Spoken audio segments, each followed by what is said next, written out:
Hello and welcome back to the Deepblocks Pro Tutorial Series. In this very brief tutorial, I will go over all the different assumptions that you have available in the 3D model component, in the 3D model interface. So we start with your tools.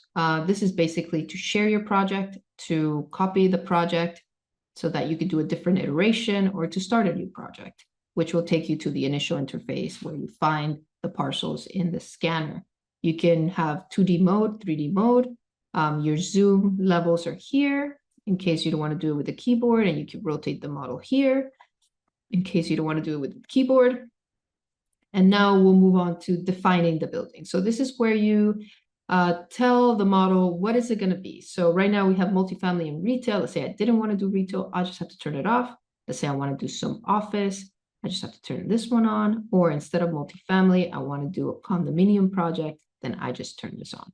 And for each one of these uses, let's say we're doing condominium and office, which might be unlikely in this market, but let's just say we are, you have very specific assumptions for each one. So as you can see, the condominium has units, the number of types of units, so how many 1 bedrooms, 2 bedrooms, 3 bedrooms, the size of these units. So if I were to activate the 1 bedrooms, I have both, different options for different sizes for each and how much I want to sell them for.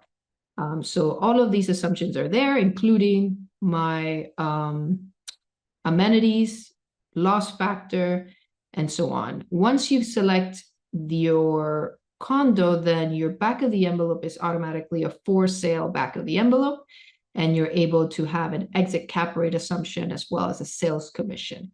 If I were to go back to a rental project, so if I turn off condominium and turn on multifamily, and by the way, you could turn them both on if you wanted to, and do some for sale and for rent. That's not usual, but just so you know, the model allows for that.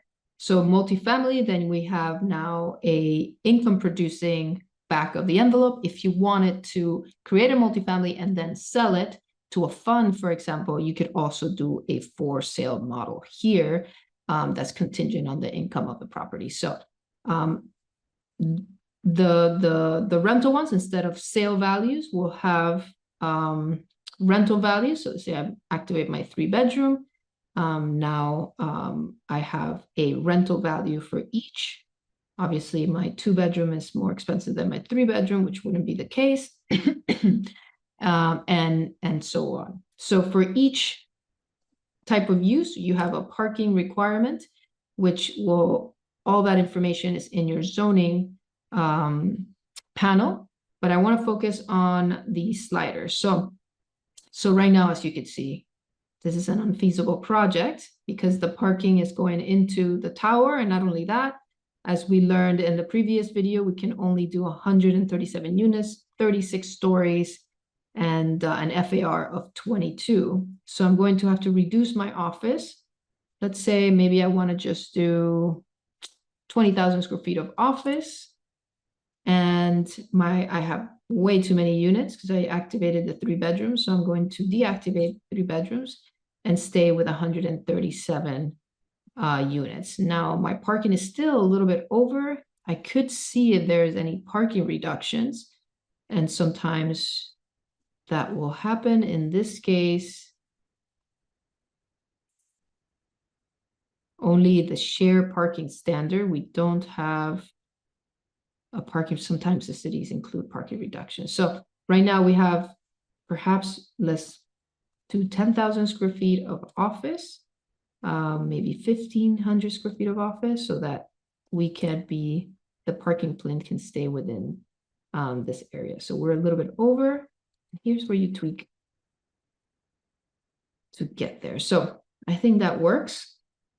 So again, since the multifamily will have your units, unit size, amenities, vacancy, operating expenses, everything that you need for the back of the envelope, your office will be similar. So your office will have your usable area, your common area factor, your income, which is on both the common area and the usable area, as opposed to your retail component, which will have your income will be only based on your net leasable area. So the actual logic behind each type of use and how we calculate it in the real world and our real back of the envelopes is embedded in this logic. Finally, we have the cost assumptions. You have your property purchase price. All of it can be adjusted according to, well, let's see, if I can't negotiate lower than 16 million, is this project really worth it?